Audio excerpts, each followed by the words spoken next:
Obviously, as the investigation unfolded, did you have people take pictures of the location? Our crime scene came out and photographed and processed the scene. All right, and in this photograph here, as part of the presentation, are these essentially how the cars were there when you arrived on scene? When I arrived on scene, that's how they were, yes. And would this essentially be called the final resting of the vehicles? Correct. That's what we call final arrest, yes. Okay, and obviously on the left, we see that was the Ford Mustang driven by Cameron Heron, correct? Correct. And on the right was that, what was described as the gold Nissan Altima. Correct. And then the next photo here is this just showing a different angle looking north up Bayshore where you can see the stroller off in the distance ahead of the Mustang. Correct. Now this next photograph here, that would be, for the record, just a photograph up close of the Mustang where there's damage on the driver's side portion of that vehicle. Did you, in your investigation, determine, in fact, what you believe to be what had caused that damage there at that location? Would be the impact with the victims. Okay, and was it also impact with the stroller that was carrying Lilia, the Correct. child? Correct. And then the next slide, did you further just document a close-up just showing the damage, showing the strike? Was that picture consistent with the strike with both victims being there on the left driver's side of the vehicle? Yes. Okay. And then in the next picture, did you document that there was some damage to the vehicle there in the passenger bottom portion of the window, indicating where the victim had struck the windshield? Correct. And then in the last photograph here, is that a photograph of the stroller, just documenting the damage? Yes, that was the stroller would have been when we arrived. And was that damage, did you at some point verify that that damage was consistent with that damage there on the driver's side front portion of that Ford Mustang? You can line the stroller up with the Mustang, and you can see how it fits in there perfectly.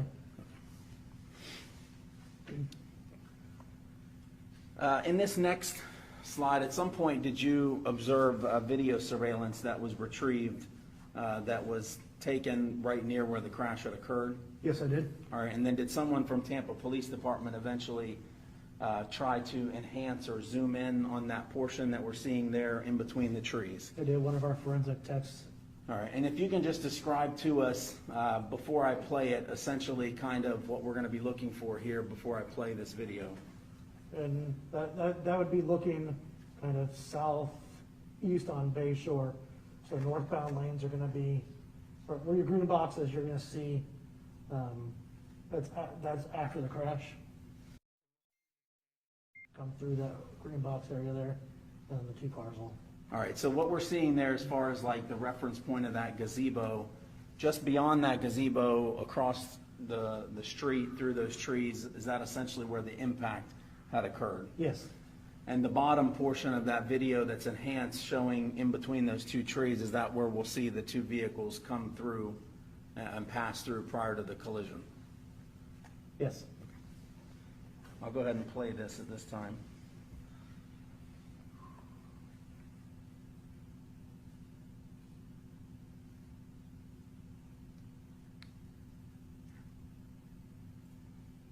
Now, what we just saw it there, I'll play it again, but I just paused it there. Is that first vehicle that we see in that bottom enhanced portion, is that the Ford Mustang just prior to the collision? It is.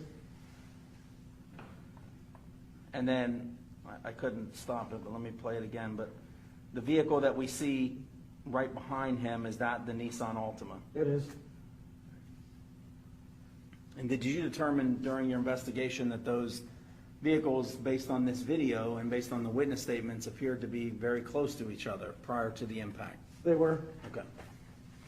But was the Ford Mustang the vehicle ahead of the Nissan Altima? The Mustang was in front, yes. And in this case, there wasn't any evidence, and nor does the court believe that there was any specific intent to do harm, in this case, to the victims. But there was intent to drive at an egregious speed, 102 miles an hour, regardless of the consequences and regardless of who that ended up harming. And then the second part of that, the second component, is the harm caused. And in this case, it's just impossible to have greater harm than the harm that occurred in this case, which was the loss of a mother, loss of a baby, and really the loss of a family as it existed when this occurred.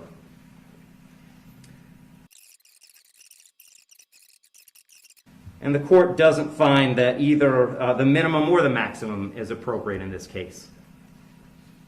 I've said it several times, the serious nature of the offense, egregious nature of the conduct, and mostly the harm that's been caused prevent me from putting this as a bottom of the guidelines minimum case. But the departure bases argued by the defendant did provide some reason not to put it at the top of the maximum. And specifically, the court did take into account that the defendant's 18, certainly responsible for his actions, and he's being held accountable for his actions. But the age of 18, the court finds, is a mitigating factor and shouldn't put this at a maximum. Also, the complete lack of prior criminal history is something that the court considered as preventing this from being at the top. So having said all that, the court is going really toward the middle between the minimum under the guidelines and the maximum punishment permitted under Florida state law. So on count one, vehicular homicide, the court's going to adjudicate the defendant guilty, sentence him to 9 years in the Florida State Prison. On count two, same charge, court will adjudicate the defendant guilty, sentence him to 15 years Florida State Prison, and that'll run consecutive to count one, for a total 24 years Florida State Prison. Count three is a misdemeanor, unlawful racing on a highway, so the court will adjudicate the defendant guilty, sentence him to time served. Give credit for time served, I believe, 2 days. Court will impose mandatory court costs.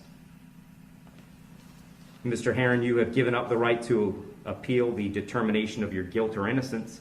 You do have 30 days to appeal the sentence of the court. And I'll direct the bailiffs to take Mr. Heron into custody.